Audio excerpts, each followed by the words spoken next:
A bexiga tem uma inervação dupla, variável, que pode predominar tanto a ação simpática quanto a parasimpática. Vai depender do contexto fisiológico.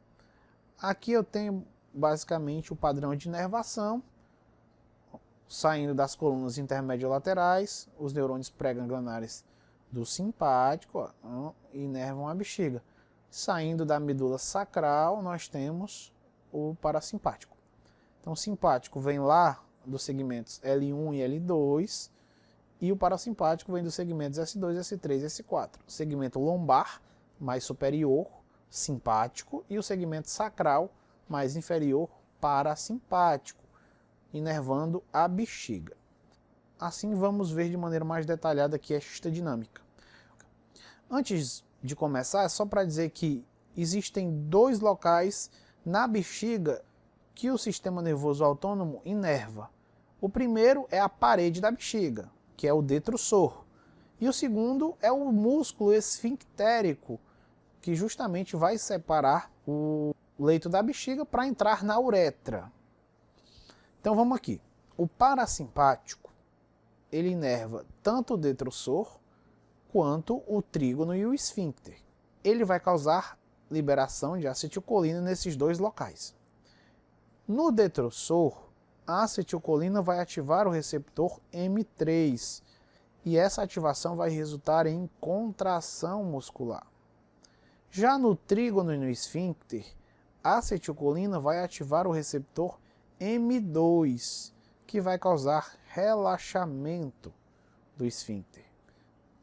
E a contração do detrusor somada com o relaxamento do esfíncter vesical, eu tenho o processo de micção favorecido. Então o parasimpático promove a micção, que é o ato de urinar, o ato de expelir a urina. Já o simpático, ele também inerva o detrusor e o trígono e o esfíncter. Porém, ao liberar adrenalina pela adrenal, ela vai ativar o receptor beta 2, que vai causar relaxamento. E a noradrenalina pelos nervos vai ativar o receptor alfa 1 no trígono e no esfíncter e vai causar contração. Então eu tenho uma dinâmica oposta. O parasimpático contraindo o detrusor e relaxando o esfíncter, o simpático relaxando o detrusor e contraindo o esfíncter. Esses efeitos somados, relaxamento do detrusor e contração do esfíncter, vão promover uma retenção urinária. Logo, efeitos opostos, parasimpático micção, simpático retenção urinária. Não esquecer disso. Dito isso, vamos para uma correlação fisiopatológica da bexiga. Uma condição chamada de hiperplasia prostática benigna.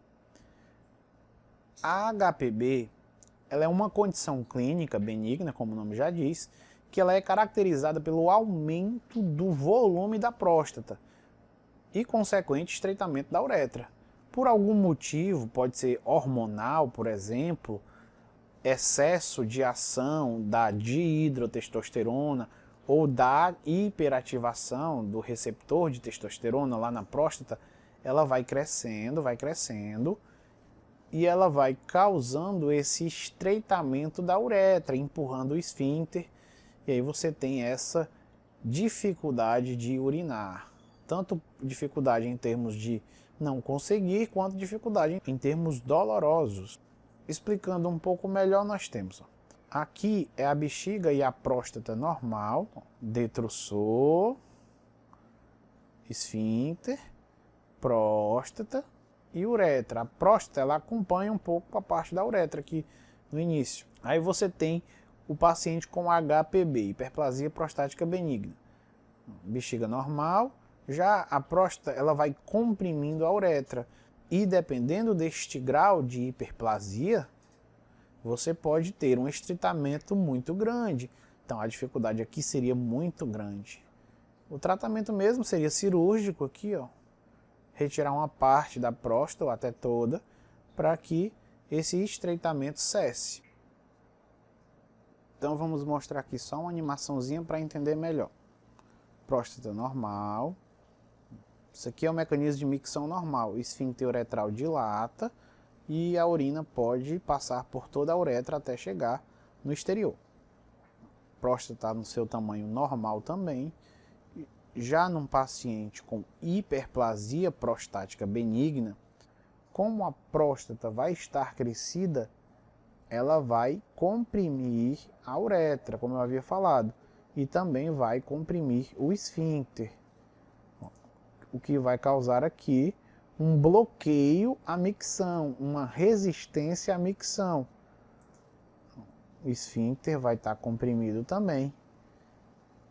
Uma alternativa é causar o relaxamento, digamos, forçado desse esfíncter. E aí você pode usar fármacos que causem o relaxamento desse esfíncter. Esses fármacos, ou eles são agonistas dos receptores muscarínicos, ou eles são antagonistas dos receptores alfa-1.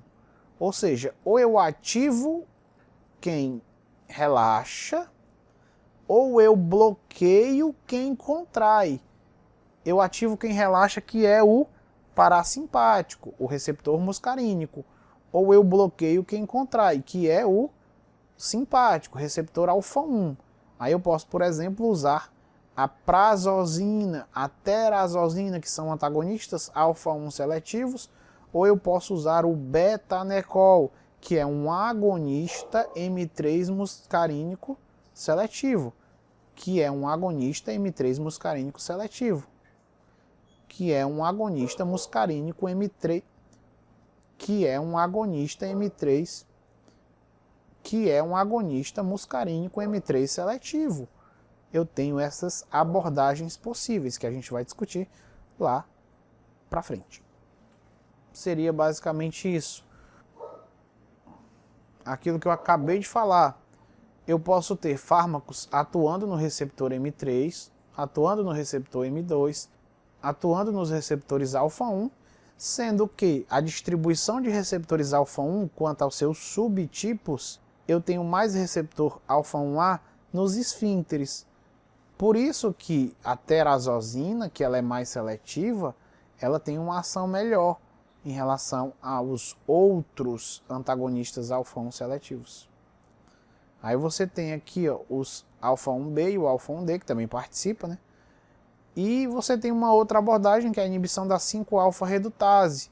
Por exemplo, a finasterida, que eu tinha falado também, ela vai promover a inibição da 5-alfa-redutase. Com a inibição dela, eu vou ter uma menor produção de dihidrotestosterona, que é justamente um dos fatores que fazem essa próstata crescer. Os receptores adrenérgicos, eles causam uma obstrução dinâmica da saída da bexiga, já a dihidrotestosterona causa uma obstrução estática. A obstrução dinâmica é, ora o esfíncter contrai, ora o esfíncter dilata. A obstrução estática é o aumento da próstata, vai causando uma obstrução que não varia na uretra, a não ser que seja por meio cirúrgico.